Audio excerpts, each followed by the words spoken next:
Hi, hello, namaste everyone. I am Pramod Gujjar, your science educator. In today's class, we are going to study about chemical reactions and equations. Before entering the chapter, we should know the differences between chemical change and physical change. Chemical change means if there is any change in the chemical composition of a material, then it is termed as chemical change. If there is any change in chemical composition, that is called as chemical change. Yes. Then what is physical change? If there is any change in the physical components or physical composition of a body, it is termed as physical change. Yes sir, what is physical change means? You can see this paper. ಹೌದಾ, ಈ paper ಕಾಣಕ್ ಬಂದತ್ತ ಎಲ್ಲಾರು ಏನೇನ ಹೇಳಿದ್ರಿ sir physical change chemical change ಅಂತ. ಈಗ ಈ paper ಒಂದು length breath ಐತ, ಹೌದಾ, ಇದೇನಾರ ಚೇಂಜ್ ಆತಂದ್ರ ಅದನ್ನ ನಾವು ಫಿಸಿಕಲ್ ಚೇಂಜ್ ಅಂತ ಕರಿತೀವಿ. ಮತ್ತೆ ಈ ಪೇಪರ್ ಇನ್ ಕಾಂಪೋಸಿಷನ್, ಈ ಪೇಪರ್ ಹೆಂಗ್ ರೆಡಿ ಆಗೈತಲ್ಲ ಅದೇನಾರ ಚೇಂಜ್ ಆತಂದ್ರ ಅದನ್ನ ನಾವು ಕೆಮಿಕಲ್ ಚೇಂಜ್ ಅಂತ ಕರಿತೀವಿ. ಇನ್ನೊಂದು physical change is irreversible. Physical change is reversible, it can be reversed, but chemical change is irreversible. Chemical change cannot be reversed. In physical change there is no new substance formed, but in chemical change there is formation of new substance. ಈಗ ನೋಡ್ರಿ, ಈ paper ಏನ್ ಕಾಣಕೊಂತಲ್ಲ ನಿಮ್ಮ ಹತ್ರ, ನಾನು ಇದನ್ನ ಮುದ್ದೆ ಮಾಡಿದೆ, ಹೌದಾ. ಈಗ ಇದು ಎಕ್ಸಾಂಪಲ್ ಫಾರ್ ಫಿಸಿಕಲ್ ಚೇಂಜ್. ಮೊದ್ಲು ಹೆಂಗಿತ್ತು, ಒಂದು ರೆಕ್ಟಾಂಗಲ್ ಶೇಪ್ ಒಂದು ಪೇಪರ್ ಇತ್ತು ನಿಮ್ಮ ಎದುರಿಗೆ, ಹೌದಾ. ಈಗ ನಾನು ಇದನ್ನ ಫೋಲ್ಡ್ ಮಾಡಿದೆ, ಇದನ್ನ ನಾನು ಬಾಲ್ ಮಾಡಿದೆ, ಹೌದಾ. ಇದು ಶೇಪ್ ಹೋಯ್ತಾ, ಈಗ ಇದು ಫಿಸಿಕಲ್ ಚೇಂಜ್.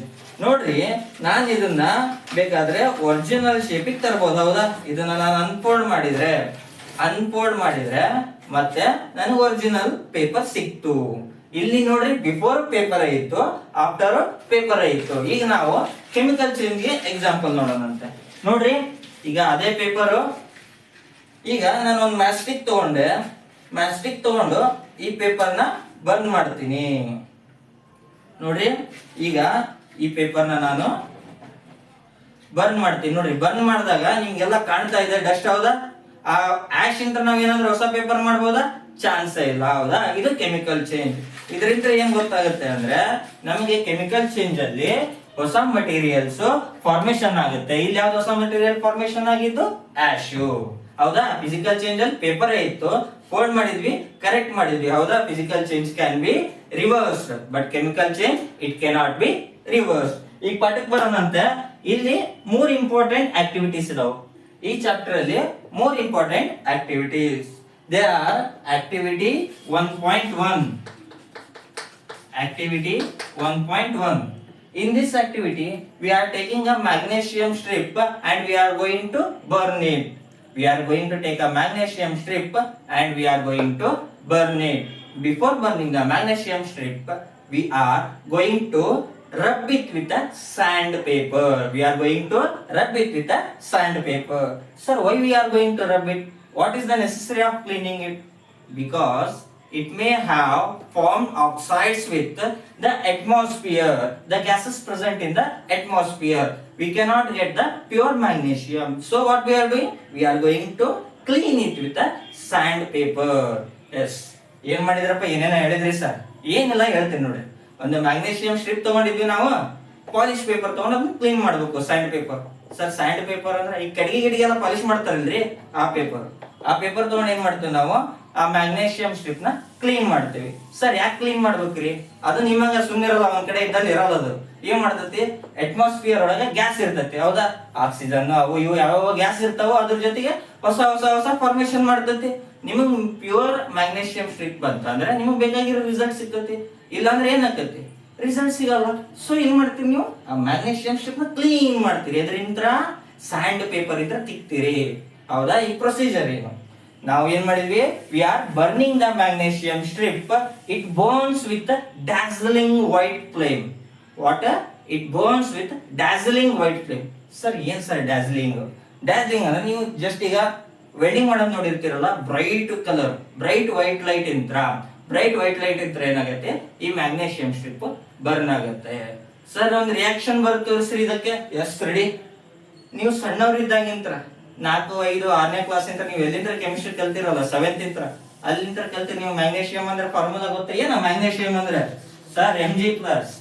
Mg ಯಾವ್ದ ಮ್ಯಾಗ್ನೀಷಿಯಂ. ರಿಯಾಕ್ಷನ್ ಬರೀರಿ. Mg plus O2 gives MgO. 2Mg plus O2 gives 2MgO.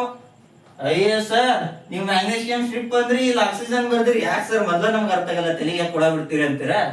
ಏನಿಲ್ಲ, ಇದು ಆಕ್ಸಿಜನ್ ಹೆಂಗ್ ಗೊತ್ತಾ, ಈಗ ಯಾರ ಇಬ್ರು ಚಂದಾಗ ಅದಾರ ಅಂದ್ರೆ ಬೆಂಕಿ ಹಚ್ಚರ ಬರೀತಾರಲ್ಲ, ಅದೇ ಆಕ್ಸಿಜನ್. ಆಕ್ಸಿಜನ್ ಇಲ್ಲ ಅಂದ್ರೆ ಬೆಂಕಿನ ಹತ್ತಲ್ಲ, ಆಕ್ಸಿಜನ್ ಇಲ್ಲ ಬೆಂಕಿನ ಹತ್ತಲ್ಲ. ಇದು ಕಂಬಷನ್ ರಿಯಾಕ್ಷನ್ ಆಗ್ಬೇಕು. ನಿಮಗ ಏನಾಗ್ಬೇಕು? Combustion reaction. ಒಂದು ಜಗಳ ಆಗ್ಬೇಕಂದ್ರೆ ಜಗಳ ಮಾಡೋರ ಜಗಳ ಹಚ್ಚೋರು ಎಷ್ಟು ಇಂಪಾರ್ಟೆಂಟ್ ಅಲ್ಲ, ಫಿಟ್ಟಿಂಗ್ ಇಡೋರು. ಹಂಗೆ ಈ ರಿಯಾಕ್ಷನ್ ಆಗ್ಬೇಕು ಅಂದ್ರೆ ಈ ಆಕ್ಸಿಜನ್ ಬಹಳ ಇಂಪಾರ್ಟೆಂಟ್. ಈ ಆಕ್ಸಿಜನ್ ಇದ್ರೆ ಮಾತ್ರ ಮ್ಯಾಗ್ನೀಷಿಯಂ ರಿಯಾಕ್ಟ್ ಆಗತ್ತೆ. ನಿಮ್ಗೆ ಏನ್ ಸಿಗ್ತೈತಿ? Magnesium oxide. ಇದು ಹೆಂಗ್ ಬರ್ನ್ ಆಗತ್ತೆ? ಮ್ಯಾಗ್ನೀಷಿಯಂ ನಾವು ಬರ್ನರ್ ಮೇಲೆ ಹಿಡಿದ್ವಿ ಸರ್. ಎಸ್ ಹಿಡಿದ್ವಿ. ಬೆಂಕಿ ಹತ್ಕಂತು ಹೆಂಗ್ ಉರಿತು? Dazzling white flame. ಡಾರ್ಸ್ಲಿಂಗ್ ಅಂದ್ರೆ bright white colour. Bright white colour ಇಂದ ಇದು ಬರ್ನ್ ಆಯ್ತು. ಅರ್ಥ ಆತಾ? ಎಸ್. ಮುಂದೋಗೋಣ. ಈಗ ಆಕ್ಟಿವಿಟಿ 1.2 ಗೆ ಹೋಗಕ್ಕಿಂತ ಮುಂಚೆ, ಆಕ್ಟಿವಿಟಿ 1.2 ಗೆ ಹೋಗಕ್ಕಿಂತ ಮುಂಚೆ ನಿಮ್ಗೆ ಪೇಜ್ ಟರ್ನ್ ಮಾಡಿದ್ರೆ ಚಾಪ್ಟರ್ ಅಲ್ಲಿ, ಅಲ್ಲಿ 4 ಪ್ರಾಪರ್ಟೀಸ್ ಕೊಟ್ಟಾರ. ಏನವು? ಒಂದು ಕೆಮಿಕಲ್ ರಿಯಾಕ್ಷನ್ಸ್ ಆಗಕ್ಕಿಂತ ಮುಂಚೆ ಯಾವ ಚೇಂಜಸ್ ಆಗ್ತಾವು ಅಂತ. What are the changes taking place during a chemical reaction ಅಂತ. ಅಲ್ಲಿ ಫಸ್ಟ್ ಚೇಂಜ್ ಬರುತ್ತೆ sir, change of state. Second ಬರುತ್ತೆ ಚೇಂಜ್ ಆಫ್ ಕಲರ್. ಥರ್ಡ್ ಬರುತ್ತೆ evolution of gas. And fourth ಒಂದು ಬರುತ್ತೆ ಎವಲ್ಯೂಷನ್ ಆಫ್ ಟೆಂಪರೇಚರ್. ಯಾವ್ಯಾವ? Change of state. ಹೌದು sir, change of state. Next change of colour. ಬಣ್ಣ ಬದಲಾತು, ಉಸಿರುಳಿ ಇದ್ದಂಗೆ ಕಲರ್ ಚೇಂಜ್ ಆಯ್ತು. ನೆಕ್ಸ್ಟ್ ಥರ್ಡ್ ಒನ್ ಏನು ಸರ್? ಟೆಂಪರೇಚರ್ ಹೊರಗೆ ಬಂತು ಸರ್. ಎಸ್, ಟೆಂಪರೇಚರ್ ಹೊರಗೆ ಬಂತು. ಫೋರ್ತ್ ಒನ್ ಗ್ಯಾಸ್ ಹೊರಗೆ ಬಂತು. ಮತ್ ನೀವ್ ಯಾರು ಗ್ಯಾಸ್ ಬಿಟ್ಗಿಟ್ಟಿರಿ? ಇದು ಕೇಳ್ರಿ.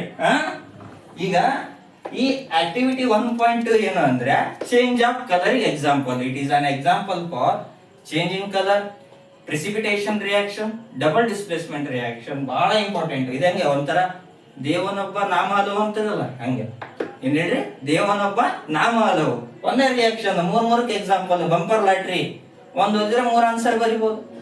Change in colour, precipitation reaction and double displacement reaction. Sir reaction ಬರೀರಿ ಸರ್, ಹೆಂಗ್ ಮಾಡೋದು ಹೇಳ್ರಿ ಸರ್. ಎಸ್, ಏನ್ ಮಾಡ್ತೀನಿ? ಫಸ್ಟ್ ರಿಯಾಕ್ಷನ್ ಬರ್ಬಿಡ್ತೀನಿ. ನೀವು ಅಲ್ಲಿ ತನಕ ರಿಯಾಕ್ಷನ್ ಕಲೀರಿ, ನಾನು ಎಕ್ಸ್ಪೆರಿಮೆಂಟ್ ಮಾಡ್ತೇನೆ. PbNO3 twice plus Ki gives PbI2 plus 2KnO3. ಸರಿ, ನಾನು ಶುದ್ಧ ರಿಯಾಕ್ಷನ್ ಬರೀ ಸರ್. ಇದೇನ್ ಗೊತ್ತಾ? PbNO3 ಅಂದ್ರೆ ಲೆಡ್ ನೈಟ್ರೇಟ್. ಸರ್ ಲೆಡ್ ಅಂದ್ರೆ ಪೆನ್ಸಿಲ್ ಒಳಗೆ ಇರ್ತೈತಲ್ರಿ, ಅದೇನ್ರಿ? ಅದಲ್ಲ, ಅದು ಗ್ರಾಫೈಟ್. ಇದು ಲೆಡ್. ಇದು Ki ಅಂದ್ರೆ potassium iodide. Potassium iodide. PbI2 sir, ಇಲ್ಲಿ ಪೊಟ್ಯಾಷಿಯಂ ಐತಿ, ಇಲ್ಲಿ ಲೆಡ್ ಐತಿ. ಇದನ್ನ ಎಕ್ಸ್ಚೇಂಜ್ ಮಾಡ್ರಿ. Lead iodide, lead iodide. ಇದು ಪೊಟ್ಯಾಷಿಯಂ ನೈಟ್ರೇಟ್. ಸರ್ ರಿಯಾಕ್ಷನ್ ಬರೋದ್ರಿ. ಈಗ ಎಕ್ಸ್ಪ್ಲೇನ್ ಮಾಡ್ರಿ. ಈ ಆಕ್ಟಿವಿಟಿ 1.2 ಒಳಗೆ ಏನಾಗುತ್ತೆ ಅಂದ್ರೆ, it is an activity where we are going to mix two materials, that is PbNO3 and lead nitrate and potassium iodide. ಏನ್ ಮಾಡ್ತೀವಿ ಸರ್? PbNO3 ಮತ್ತು lead iodide ನ ಮಿಕ್ಸ್ ಮಾಡ್ತೀವಿ. PbNO3 is a white powder. Ki it is also white color powder. ಇಲ್ಲೇನ್ twist ಅಂದ್ರೆ, ಕಹಾನಿ ಮೇಲೆ twist ಏನು ಅಂದ್ರೆ, ಈ PbNO3 ಐತಲ್ರಿ, ಈ PbNO3 ಐತಲ್ಲ, ಇದು ಯೆಲ್ಲೋ ಕಲರ್ ಪ್ರೆಸಿಪಿಟೇಟ್ ಬರ್ತೈತಿ. ಯಾವ ಕಲರು? ಹಳದಿ ಕಲರ್ ಪ್ರೆಸಿಪಿಟೇಟ್ ಬರ್ತೈತಿ. ಯಾವುದು? PbI2. ನೋಡ್ರಿ, ಮಜಾ ನೋಡ್ರಿ. ಇದು ಬಿಡೋದು, ಇಲ್ಲಿ ಬಂದಿದ್ದು ಯಾವ್ದು ನಿಮಗೆ? ಹಳದಿ. ನೋಡ್ರಿ, ಕಲರ್ ಚೇಂಜ್ ಆತಿಲ್ರಿ? ಕಲರ್ ಚೇಂಜ್ ಆಯ್ತು. ನಾನು ಹೇಳ್ದೆ, it is an example for change in colour. ಈಗ ಇವೆರಡು ಪೌಡರ್ ಅದಾವು, ಏನ್ ಮಾಡ್ತೇವ್ ನಾವು, we are going to make it solution. ಹೆಂಗ್ ಸೊಲ್ಯೂಷನ್ ಮಾಡ್ತೀವಿ, ಸ್ವಲ್ಪ ನೀರ್ ಹಾಕ್ತಿವಿ ಎರಡಕ್ಕೂ, ನೀವು ಮಿಕ್ಸ್ ಮಾಡಿದ್ರೆ ಎಕ್ಸ್ಪರ್ಟ್ ಇದಿರಲ್ಲ ಹಂಗೆ. ಈಗ ಇದಕ್ಕೂ ನೀರ್ ಹಾಕಿದೆ, ಇದಕ್ಕೂ ನೀರ್ ಹಾಕಿದೆ, ಎರಡು ಮಿಕ್ಸ್ ಮಾಡಿದ್ರೆ ಅವಾಗ ಏನ್ ಬಂತು, white colour liquid gives yellow colour precipitate. Sir precipitate ಅಂದ್ರೆ ಏನ್ ಸರ್? ಪ್ರಿಸಿಪಿಟೇಟ್ ಅಂದ್ರೆ ಇಟ್ ಈಸ್ ಆನ್ ಇಮ್ಮಿಸಿಬಲ್ ಕಾಂಪೋನೆಂಟ್. ಏನಂತ ಕರಿತೀವಿ ನಾವು, ಸೆಮಿ ಸಾಲಿಡ್ ಮೆಟೀರಿಯಲ್. ಯಾವ ತರ ಅಂದ್ರೆ, ನೀವು ಜನರಲಿ ಮೊಸರು ನೋಡಿರ್ತೀರಲ್ಲ, ಮೊಸರೊಳಗೆ ಹೆಂಗ್ ಕೆನೆ ನಿಂತಿರ್ತೈತಲ್ಲ, ಆ ತರ ಯೆಲ್ಲೋ ಕಲರ್ ಮಟೀರಿಯಲ್ ಫಾರ್ಮೇಶನ್ ಆಗತ್ತೆ. ಇದು ಬಹಳ ಇಂಪಾರ್ಟೆಂಟ್. ಯಾವ್ದಾವ್ದಕ್ಕೆ ಎಕ್ಸಾಂಪಲ್ ಇನ್ನೊಂದ್ಸಲ ಹೇಳ್ತೀನಿ. Change in colour, double displacement and ಮತ್ಯಾವ್ದು ಮತ್ಯಾವ್ದು ಯಾವ್ದಾವ್ದು, double displacement, change in colour and precipitation reaction. ಅರ್ಥ ಆಯ್ತಾ? ಈಗ next activity 1.3. Now we are going to study the activity 1.3. ಈ ಆಕ್ಟಿವಿಟಿ ಬಹಳ ಈಸಿ, ಬಹಳ ಚಂದ, ಬಹಳ ಖುಷಿ ಆಗತ್ತೆ. ಯಾಕೆ ಗೊತ್ತಾ? ಒಂದು ಆಕ್ಟಿವಿಟಿ ಎರಡಕ್ಕೆ ಎಕ್ಸಾಂಪಲ್ ಕೊಟ್ಟಾರ ನೋಡಿ, ನಿಮ್ ಟೆಕ್ಸ್ಟ್ ಬುಕ್ ಒಳಗೆ ಕೊಟ್ಟಾರ. ಏನು, zinc granules. You have to take zinc granules. ಎದ್ರಾಗ ತಗೊಂತೀರಿ, ಡಬ್ರಿ ಒಳಗೆ ತಗೊಂಡಿರಿ ನೀವು. ಮತ್ತೆ ಡಬ್ರಿ ಒಳಗಲ್ಲ, ಕಾನಿಕಲ್ ಫ್ಲಾಸ್ಕ್ ಒಳಗೆ ಏನ್ ಮಾಡ್ಬೇಕು, ಜಿಂಕ್ ಗ್ರಾನ್ಯೂಲ್ಸ್. ಜಿಂಕ್ ಗ್ರಾನ್ಯೂಲ್ಸ್ ಅಂದ್ರೆ ಜಿಂಕಿನ್ ಪೌಡರ್. ಜಿಂಕ್ ಗ್ರಾನ್ಯೂಲ್ಸ್ ತಗೊಂತೀವಿ. We are taking zinc granules and we are going to add dilute HCl or dilute H2SO4 ಹಾಕ್ಬೋದು ನೀವು. ಇಲ್ಲಿ ಡೈಲ್ಯೂಟ್ ಹೈಡ್ರೋಕ್ಲೋರಿಕ್ ಆಸಿಡ್ ಆದ್ರೂ ಯೂಸ್ ಮಾಡ್ರಿ, ಅಥವಾ ಡೈಲ್ಯೂಟ್ ಸಲ್ಫ್ಯೂರಿಕ್ ಆಸಿಡ್ ಆದ್ರೂ ಯೂಸ್ ಮಾಡ್ರಿ. ಅವಾಗ ಏನಾಯ್ತು, ಅವಾಗ ನಿಮಗೆ ZnCl ಪ್ಲಸ್ H2 ಸಿಗುತ್ತೆ.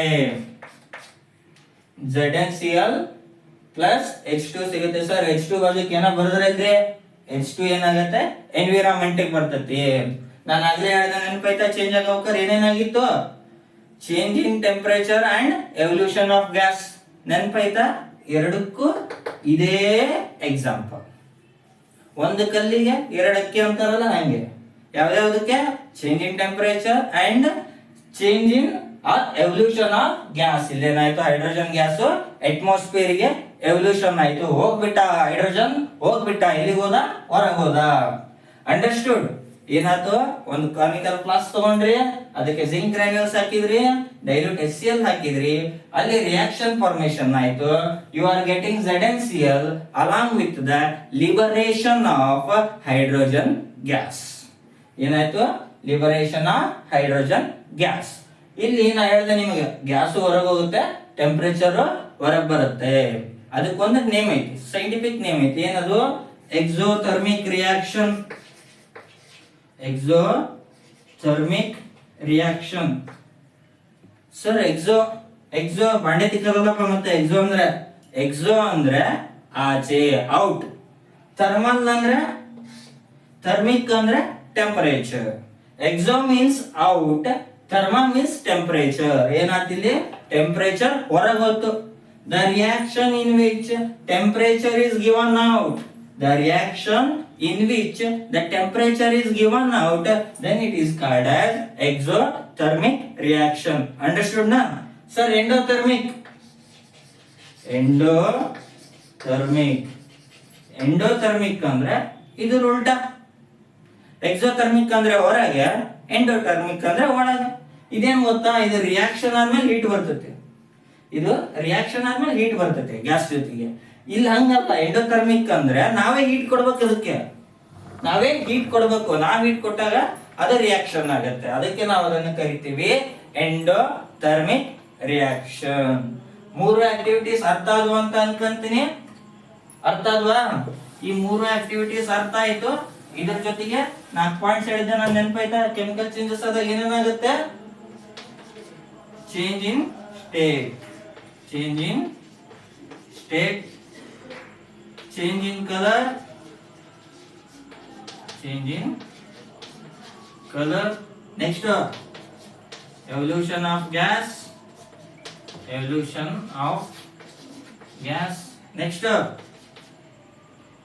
evolution of temperature, evolution of temperature. ಅರ್ಥ ಆಯ್ತಾ? ಇವು 4 ಪಾಯಿಂಟ್ಸ್ ನೆನಪಿಟ್ಕೊಳ್ರಿ. ಅರ್ಥ ಆಯ್ತಾ? ಎಸ್.